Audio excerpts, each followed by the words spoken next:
अपना आधा सफर अब पूरा कर लिया है। इस दौरान हमने अनेक विषयों पर बात की। स्वाभाविक है कि जो वैश्विक महामारी आई, मानव जाति पर जो संकट आया, उस पर हमारी बातचीत कुछ ज्यादा ही रही। लेकिन इन दिनों मैं देख रहा हूं, लगातार लोगों में एक विषय पर चर्चा हो रही है कि आखिर ये साल कब बीतेगा।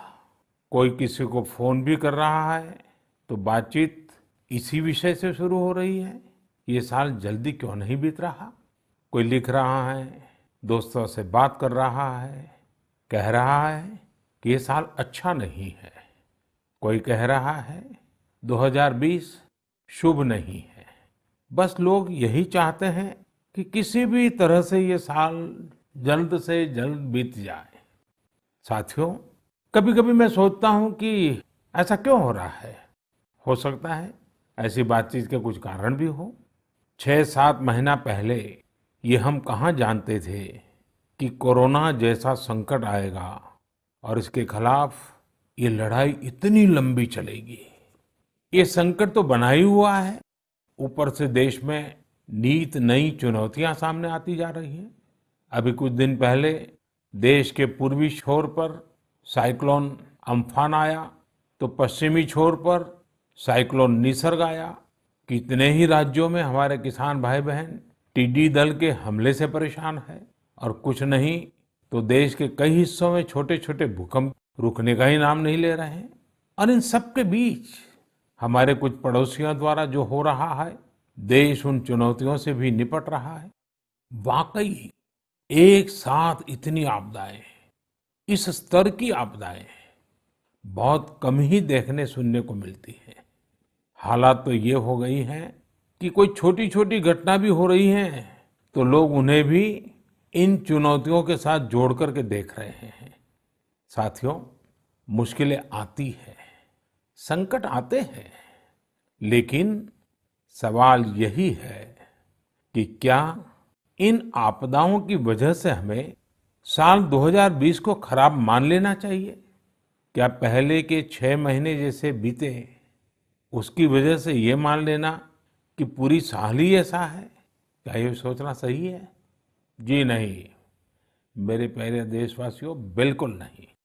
एक साल में एक चुनौती आए या 50 चुनौती आए, नंबर कम ज्यादा होने से वो साल खराब नहीं हो जाता। भारत का इतिहास ही आपदाओं और चुनौतियों पर जीत हासिल कर और ज्यादा निखर कर निकलने का रहा है। सैकड़ों वर्षों तक अलग अलग आक्रांताओं ने भारत पर हमला किया, उसे संकटों में डाला। लोगों को लगता था कि भारत की संरचना ही नष्ट हो जाएगी, भारत की संस्कृति ही समाप्त हो जाएगी। लेकिन इन संकटों से भारत और भी भव्य होकर सामने आया। साथियों, हमारे यहाँ कहा जाता है, सृजन शाश्वत है, सृजन निरंतर है। मुझे गीत की कुछ पंक्तियां याद आ रही हैं। यह कल कल छल छल बहती, क्या कहती गंगा धारा। यह कल कल छल छल बहती, क्या कहती गंगा धारा। युग युग से बहता आता, यह पुण्य प्रवाह हमारा। उसी गीत में आगे आता है, क्या उसको रोक सकेंगे? मिटने वाले मिट जाएं। कंकड़ पत्थर की हस्ती, कंकड़ पत्थर की हस्ती, क्या बाधा बनकर आए। भारत में भी जहां एक तरफ बड़े बड़े संकट आते गए, वहीं सभी बाधाओं को दूर करते हुए अनेकों अनेक सृजन भी हुए। नए साहित्य रचे गए, नए अनुसंधान हुए, नए सिद्धांत गढ़े गए। यानी संकट के दौरान भी हर क्षेत्र में सृजन की प्रक्रिया जारी रही और हमारी संस्कृति पुष्पित पल्लवित होती रही। देश आगे बढ़ता ही रहा। भारत ने हमेशा संकटों को सफलता की सीढ़ियों में परिवर्तित किया है। इसी भावना के साथ हमें आज भी इन सारे संकटों के बीच आगे बढ़ते ही रहना है। आप भी इसी विचार से आगे बढ़ेंगे, 130 करोड़ देशवासी आगे बढ़ेंगे, तो यही साल देश के लिए नए कीर्तिमान बनाने वाला साल साबित होगा। इसी साल में देश नए लक्ष्य प्राप्त करेगा, नई उड़ान भरेगा, नई ऊंचाइयों को छुएगा। मुझे पूरा विश्वास 130 करोड़ देशवासियों की शक्ति पर है, आप सब पर है, इस देश की महान परंपरा पर है। मेरे प्यारे देशवासियों, संकट चाहे जितना भी बड़ा हो, भारत के संस्कार निस्वार्थ भाव से सेवा की प्रेरणा देते हैं। भारत ने जिस तरह मुश्किल समय में दुनिया की मदद की, उसने आज शांति और विकास में भारत की भूमिका को और मजबूत किया है। दुनिया ने इस दौरान भारत की विश्व बंधुत्व की भावना को भी महसूस किया है और इसके साथ ही दुनिया ने अपनी संप्रभुता और सीमाओं की रक्षा करने के लिए भारत की ताकत और भारत के कमिटमेंट को भी देखा है। लद्दाख में भारत की भूमि पर आंख उठाकर देखने वालों को करारा जवाब मिला है। भारत मित्रता निभाना जानता है तो आंख में आंख डालकर देखना और उचित जवाब देना भी जानता है। हमारे वीर सैनिकों ने दिखा दिया है कि वो कभी भी मां भारती के गौरव पर आंच नहीं आने देंगे। साथियों, लद्दाख में हमारे जो वीर जवान शहीद हुए हैं, उनके शौर्य को पूरा देश नमन कर रहा है, श्रद्धांजलि दे रहा है। पूरा देश उनका कृतज्ञ है, उनके सामने नतमस्तक है। इन साथियों के परिवारों की तरह ही हर भारतीय इन्हें खोने का दर्द भी अनुभव कर रहा है। अपने वीर सपूतों के बलिदान पर उनके परिजनों में गर्व की जो भावना है, देश के लिए जो जज्बा है, यही तो देश की ताकत है। आपने देखा होगा, जिनके बेटे शहीद हुए, वो माता पिता अपने दूसरे बेटों को भी, घर के दूसरे बच्चों को भी सेना में भेजने की बात कर रहे हैं। बिहार के रहने वाले शहीद कुंदन कुमार के पिताजी के शब्द तो कानों में गूंज रहे हैं। वो कह रहे थे, अपने पोतों को भी देश की रक्षा के लिए सेना में भेजूंगा। यही हौसला हर शहीद के परिवार का है। वास्तव में इन परिजनों का त्याग पूजनीय है। भारत माता की रक्षा के जिस संकल्प से हमारे जवानों ने बलिदान दिया है, उसी संकल्प को हमें भी जीवन का ध्येय बनाना है, हर देशवासी को बनाना है। हमारा हर प्रयास इसी दिशा में होना चाहिए, जिससे सीमाओं की रक्षा के लिए देश की ताकत बढ़े, देश और अधिक सक्षम बने, देश आत्मनिर्भर बने। यही हमारे शहीदों को सच्ची श्रद्धांजलि भी होगी। मुझे असम से रजनी जी ने लिखा है कि उन्होंने पूर्वी लद्दाख में जो कुछ हुआ, वो देखने के बाद एक प्रण लिया है। प्रण ये कि वो लोकल ही खरीदेंगे, इतना ही नहीं, लोकल के लिए वोकल भी होगी। ऐसे संदेश मुझे देश के हर कोने से आ रहे हैं। बहुत से लोग मुझे पत्र लिखकर बता रहे हैं कि वो इस और बढ़ चले हैं। इसी तरह तमिलनाडु के मदुरई से मोहन रामामूर्ति जी ने लिखा है कि वो भारत को डिफेंस के क्षेत्र में आत्मनिर्भर बनते हुए देखना चाहते हैं। साथियों, आजादी के पहले हमारा देश डिफेंस सेक्टर में दुनिया के कई देशों से आगे था। हमारे यहाँ अनेकों ऑर्डिनेंस फैक्ट्रियां होती थी। उस समय कई देश जो हमसे बहुत पीछे थे, वो आज हमसे आगे हैं। आजादी के बाद डिफेंस सेक्टर में हमें जो प्रयास करने चाहिए थे, हमें अपने पुराने अनुभवों का जो लाभ उठाना चाहिए था, हम उसका लाभ नहीं उठा पाए। लेकिन आज डिफेंस सेक्टर में, टेक्नोलॉजी के क्षेत्र में भारत आगे बढ़ने का निरंतर प्रयास कर रहा है। भारत आत्मनिर्भरता की तरफ कदम बढ़ा रहा है। साथियों, कोई भी मिशन पीपल्स पार्टिसिपेशन, जन भागीदारी के बिना पूरा नहीं हो सकता, सफल नहीं हो सकता। इसलिए आत्मनिर्भर भारत की दिशा में एक नागरिक के तौर पर हम सबका संकल्प, समर्पण और सहयोग बहुत जरूरी है, अनिवार्य है। आप लोकल खरीदेंगे, लोकल के लिए वोकल होंगे, तो समझिए आप देश को मजबूत करने में अपनी भूमिका निभा रहे हैं। ये भी एक तरह से देश की सेवा ही है। आप किसी भी प्रोफेशन में हो, हर एक जगह देश सेवा का बहुत स्कोप होता ही है। देश की आवश्यकता को समझते हुए जो भी कार्य करते हैं, वो देश की सेवा ही होती है। आपकी यही सेवा देश को कहीं न कहीं मजबूत भी करती है। और हमें ये भी याद रखना है, हमारा देश जितना मजबूत होगा, दुनिया में शांति की संभावनाएं भी उतनी ही मजबूत होगी। हमारे यहाँ कहा जाता है, विद्या विवादाय धनम मदाय, विद्या विवादाय धनम मदाय, शक्ति ही परेशान परिपीडनाय, खलस्य साधो विपरीतम एतत्, ज्ञानाय दानाय च रक्षणाय। अर्थात अगर स्वभाव से दुष्ट है तो विद्या का प्रयोग व्यक्ति विवाद में, धन का प्रयोग घमंड में और ताकत का प्रयोग दूसरों को तकलीफ देने में करता है।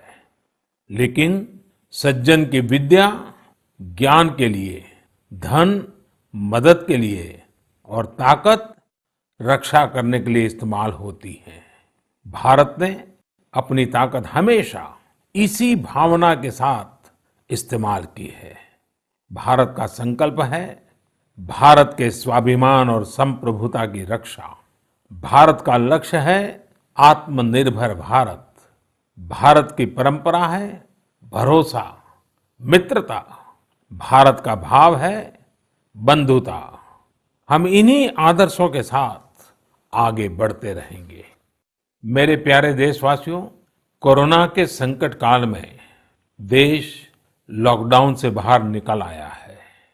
अब हम अनलॉक के दौर में हैं। अनलॉक के इस समय में दो बातों पर बहुत फोकस करना है, कोरोना को हराना और अर्थव्यवस्था को मजबूत बनाना, उसे ताकत देना। साथियों, लॉकडाउन से ज्यादा सतर्कता हमें अनलॉक के दौरान बरतनी है। आपकी सतर्कता ही आपको कोरोना से बचाएगी।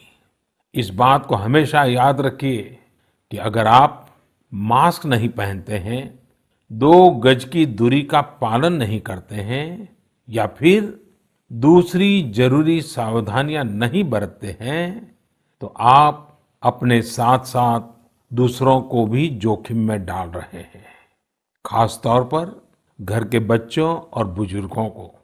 इसीलिए सभी देशवासियों से मेरा निवेदन है, और ये निवेदन मैं बार बार करता हूं, और मेरा निवेदन है कि आप लापरवाही मत बरतिए, अपना भी ख्याल रखिए और दूसरों का भी। साथियों, अनलॉक के दौर में बहुत सी ऐसी चीजें भी अनलॉक हो रही हैं जिनमें भारत दशकों से बंधा हुआ था। वर्षों से हमारा माइनिंग सेक्टर लॉकडाउन में था।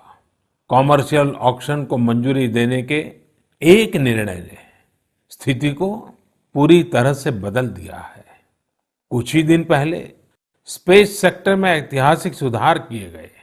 उन सुधारों के जरिए वर्षों से लॉकडाउन में जकड़े इस सेक्टर को आजादी मिली। इससे आत्मनिर्भर भारत के अभियान को न केवल गति मिलेगी बल्कि देश टेक्नोलॉजी में भी एडवांस बनेगा। अपने कृषि क्षेत्र को देखें तो इस सेक्टर में भी बहुत सारी चीजें दशकों से लॉकडाउन में फंसी थी। इस सेक्टर को भी अब अनलॉक कर दिया गया है। इससे जहां एक तरफ किसानों को अपनी फसल कहीं पर भी किसी को भी बेचने की आजादी मिली है, वहीं दूसरी तरफ उन्हें अधिक ऋण मिलना भी सुनिश्चित हुआ है। ऐसे अनेक क्षेत्र हैं जहां हमारा देश इन सब संकटों के बीच ऐतिहासिक निर्णय लेकर विकास के नए रास्ते खोल रहा है। मेरे प्यारे देशवासियों, हर महीने हम ऐसी खबरें पढ़ते और देखते हैं जो हमें भावुक कर देती हैं। यह हमें इस बात का स्मरण कराती हैं कि कैसे हर भारतीय एक दूसरे की मदद के लिए तत्पर है। वह जो कुछ भी कर सकता है उसे करने में जुटा है। अरुणाचल प्रदेश की एक ऐसी ही प्रेरक कहानी मुझे मीडिया में पढ़ने को मिली। यहाँ सियांग जिले के मिरेम गांव ने वो अनोखा कार्य कर दिखाया जो समूचे भारत के लिए एक मिसाल बन गया है। इस गांव के कई लोग बाहर रहकर नौकरी करते हैं। गांव वालों ने देखा कि कोरोना महामारी के समय ये सभी अपने गांव की ओर लौट रहे हैं। ऐसे में गांव वालों ने पहले से ही गांव के बाहर क्वारंटीन का इंतजाम करने का फैसला किया। उन्होंने आपस में मिलकर गांव से कुछ ही दूरी पर 14 अस्थायी झोपड़ियां बना दी और ये तय किया कि जब गांव वाले लौटकर आएंगे तो उन्हें इन्हीं झोपड़ियों में कुछ दिन क्वारंटीन में रखा जाएगा। उन झोपड़ियों में शौचालय, बिजली, पानी समेत दैनिक जरूरत की हर तरह की सुविधा उपलब्ध कराई गई। जाहिर है मिरेम गांव के लोगों के इस सामूहिक प्रयास और जागरूकता ने सबका ध्यान अपनी ओर आकर्षित कर लिया। साथियों, हमारे यहाँ कहा जाता है, स्वभावम न जहाति एव साधुः आपद्गतोऽपि सन् कर्पूरः पावक स्पृष्टः सौरभम लभतेतराम। अर्थात जैसे कपूर आग में तपने पर भी अपनी सुगंध नहीं छोड़ता, वैसे ही अच्छे लोग आपदा में भी अपने गुण, अपना स्वभाव नहीं छोड़ते। आज हमारे देश की जो श्रम शक्ति है, जो श्रमिक साथी हैं, वो भी इसका जीता जागता उदाहरण है। आप देखिए, इन दिनों हमारे प्रवासी श्रमिकों की ऐसी कितनी ही कहानियां आ रही हैं जो पूरे देश को प्रेरणा दे रही है।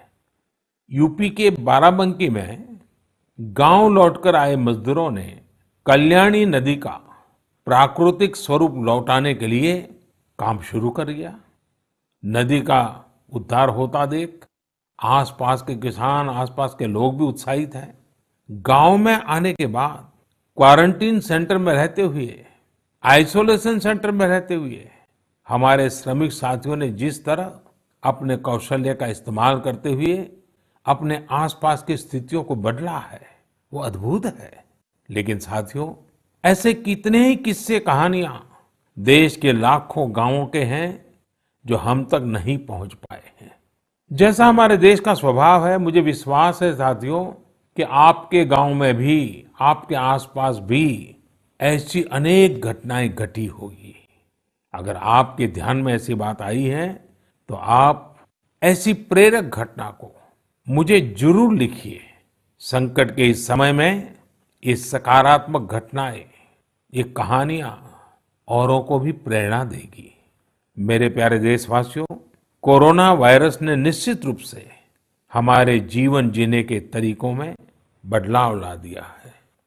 मैं लंदन से प्रकाशित फाइनेंशियल टाइम्स में एक बहुत ही दिलचस्प लेख पढ़ रहा था। इसमें लिखा था कि कोरोना काल के दौरान अदरक, हल्दी समेत दूसरे मसालों की मांग एशिया के अलावा अमेरिका तक में भी बढ़ गई है। पूरी दुनिया का ध्यान इस समय अपनी इम्यूनिटी बढ़ाने पर है और इम्यूनिटी बढ़ाने वाली इन चीजों का संबंध हमारे देश से है। हमें इनकी खासियत विश्व के लोगों को ऐसी सहज और सरल भाषा में बतानी चाहिए जिससे वे आसानी से समझ सकें और हम एक हेल्थियर प्लेनेट बनाने में अपना योगदान दे सकें। मेरे प्यारे देशवासियों, कोरोना जैसा संकट नहीं आया होता तो शायद जीवन क्या है, जीवन क्यों है, जीवन कैसा है, हमें शायद ये याद ही नहीं आता। कई लोग इसी वजह से मानसिक तनाव में जीते रहे हैं। तो दूसरी ओर लोगों ने मुझे ये भी शेयर किया है कि कैसे लॉकडाउन के दौरान खुशियों के छोटे छोटे पहलू भी उन्होंने जीवन में रीडिस्कवर किए हैं। कई लोगों ने मुझे पारंपरिक इंडोर गेम्स खेलने और पूरे परिवार के साथ उसका आनंद लेने के अनुभव भेजे हैं। साथियों, हमारे देश में पारंपरिक खेलों की बहुत समृद्ध विरासत रही है। जैसे आपने एक खेल का नाम सुना होगा, पचीसी।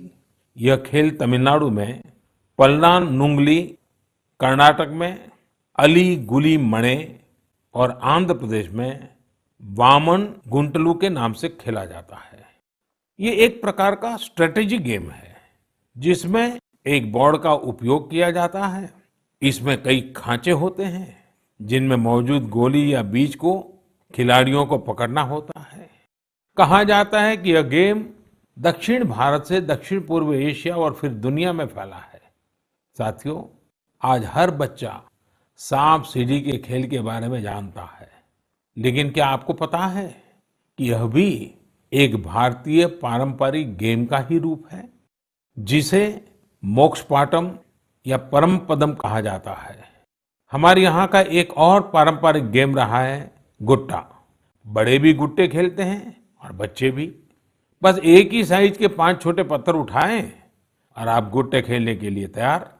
एक पत्थर हवा में उछालिए और जब तक वो पत्थर हवा में हो आपको जमीन पर रखे बाकी पत्थर उठाने होते हैं।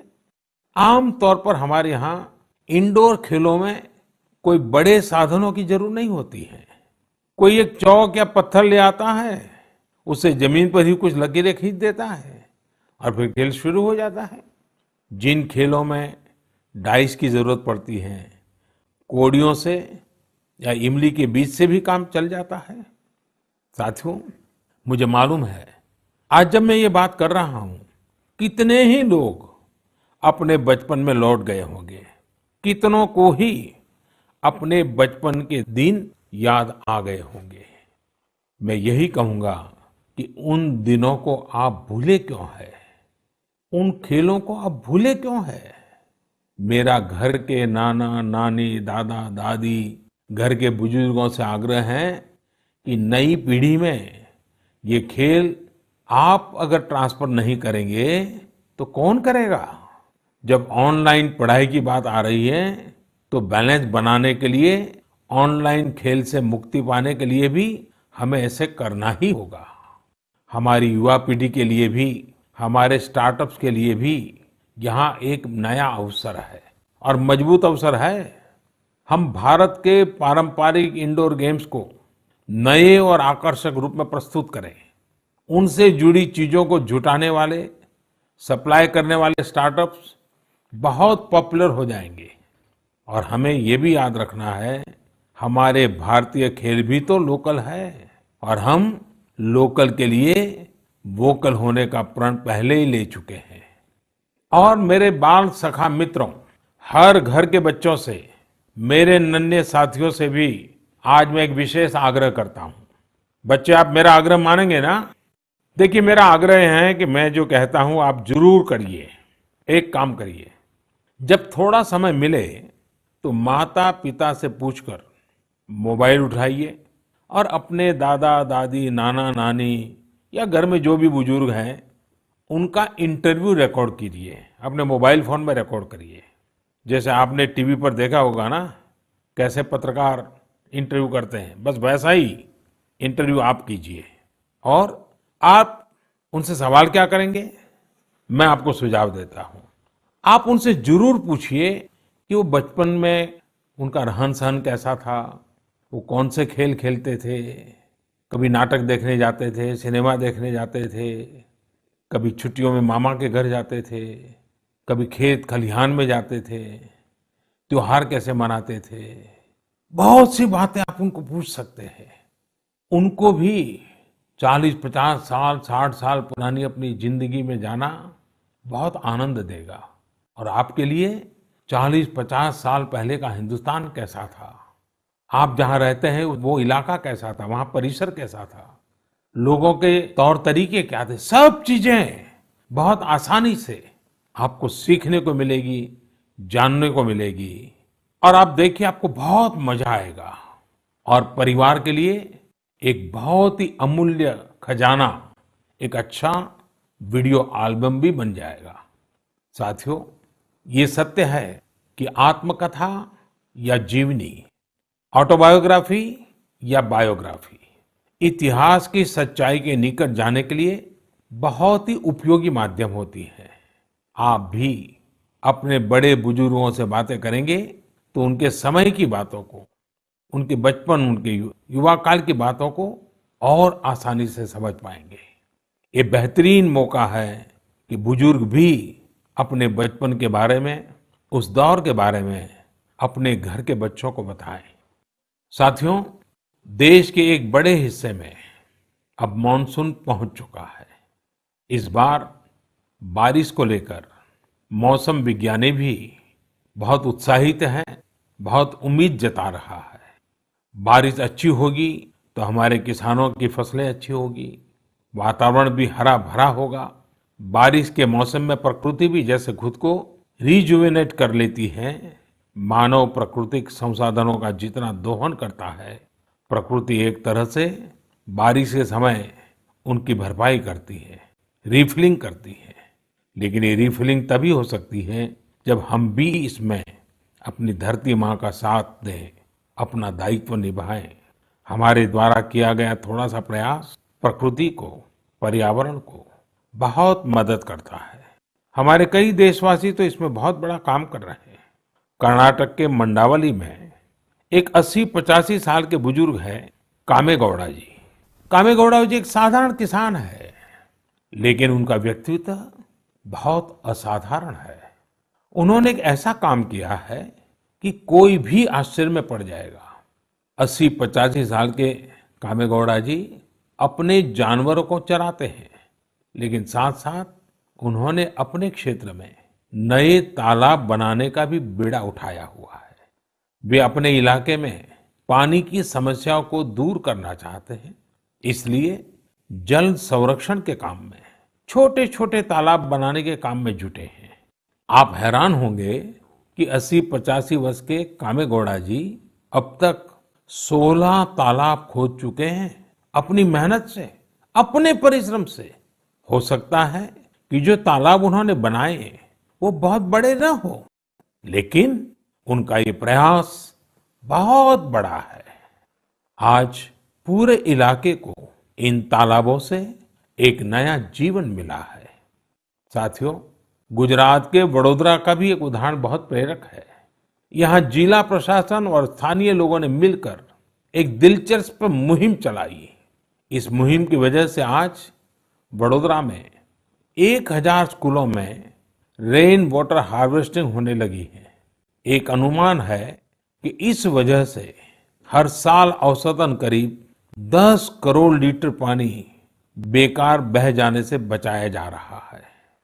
साथियों, इस बरसात में प्रकृति की रक्षा के लिए, पर्यावरण की रक्षा के लिए हमें भी कुछ इसी तरह सोचने की, कुछ करने की पहल करनी चाहिए। जैसे कई स्थानों पर गणेश चतुर्थी को लेकर तैयारियां शुरू होने जा रही होगी। क्या इस बार हम प्रयास कर सकते हैं कि इको फ्रेंडली गणेश जी की प्रतिमाएं बनाएंगे और उन्हीं का पूजन करेंगे? क्या हम ऐसी प्रतिमाओं के पूजन से बच सकते हैं जो नदी तालाबों में विसर्जित किए जाने के बाद जल के लिए, जल में रहने वाले जीव जंतुओं के लिए संकट बन जाती है? मुझे विश्वास है आप ऐसा जरूर करेंगे। और इन सब बातों के बीच हमें ये भी ध्यान रखना है कि मानसून के सीजन में कई बीमारियां भी आती हैं। कोरोना काल में हमें इनसे भी बचकर रहना है। आयुर्वेदिक औषधियां, काढ़ा, गर्म पानी, इन सब का इस्तेमाल करते रहिए, स्वस्थ रहिए।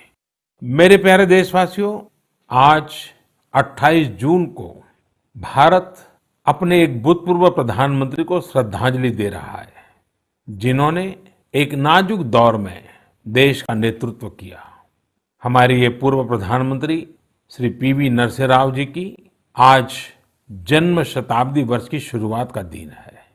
जब हम पीवी नरसिम्हा राव जी के बारे में बात करते हैं तो स्वाभाविक रूप से राजनेता के रूप में उनकी छवि हमारे सामने उभरती है। लेकिन ये भी सच्चाई है कि वो अनेक भाषाओं को जानते थे, भारतीय एवं विदेशी भाषाएं बोल लेते थे। वे एक और भारतीय मूल्यों में रचे बसे थे तो दूसरी ओर उन्हें पाश्चात्य साहित्य और विज्ञान का भी ज्ञान था। वे भारत के सबसे अनुभवी नेताओं में से एक थे। लेकिन उनके जीवन का एक और पहलू भी है और वो उल्लेखनीय है, हमें जानना भी चाहिए। साथियों, नरसिम्हा राव जी अपनी किशोरावस्था में ही स्वतंत्रता आंदोलन में शामिल हो गए थे। जब हैदराबाद के निजाम ने वंदे मातरम गाने की अनुमति देने से इनकार कर दिया था, तब उनके खिलाफ आंदोलन में उन्होंने भी सक्रिय रूप से हिस्सा लिया था। उस समय उनकी उम्र सिर्फ 17 साल थी। छोटी उम्र से ही श्रीमान नरसिम्हा राव अन्याय के खिलाफ आवाज उठाने में आगे थे। अपनी आवाज बुलंद करने में कोई कोर कसर बाकी नहीं छोड़ते थे। नरसिम्हा राव जी इतिहास को भी बहुत अच्छी तरह समझते थे। बहुत ही साधारण पृष्ठभूमि से उठकर उनका आगे बढ़ना, शिक्षा पर उनका जोर, सीखने की उनकी प्रवृत्ति और इन सब के साथ उनकी नेतृत्व क्षमता, सब कुछ स्मरणीय है। मेरा आग्रह है कि नरसिम्हा राव जी के जन्म शताब्दी वर्ष में हम सभी लोग उनके जीवन और विचारों के बारे में ज्यादा से ज्यादा जानने का प्रयास करें। मैं एक बार फिर उन्हें अपनी श्रद्धांजलि अर्पित करता हूं। मेरे प्यारे देशवासियों, इस बार मन की बात में कई विषयों पर बात हुई। अगली बार जब हम मिलेंगे तो कुछ और नए विषयों पर बात होगी। आप अपने संदेश, अपने इनोवेटिव आइडियाज मुझे जरूर भेजते रहिए। हम सब मिलकर आगे बढ़ेंगे और आने वाले दिन और भी सकारात्मक होंगे। जैसा कि मैंने आज शुरू में कहा, हम इसी साल यानी 2020 में ही बेहतर करेंगे, आगे बढ़ेंगे और देश भी नई ऊंचाइयों को छुएगा। मुझे भरोसा है कि 2020 भारत को इस दशक में एक नई दिशा देने वाला वर्ष साबित होगा। इसी भरोसे को लेकर आप भी आगे बढ़िए, स्वस्थ रहिए, सकारात्मक रहिए। इन्हीं Subscribe to our channel by clicking the subscribe button. Click the bell button and enjoy the latest uploads from our channel.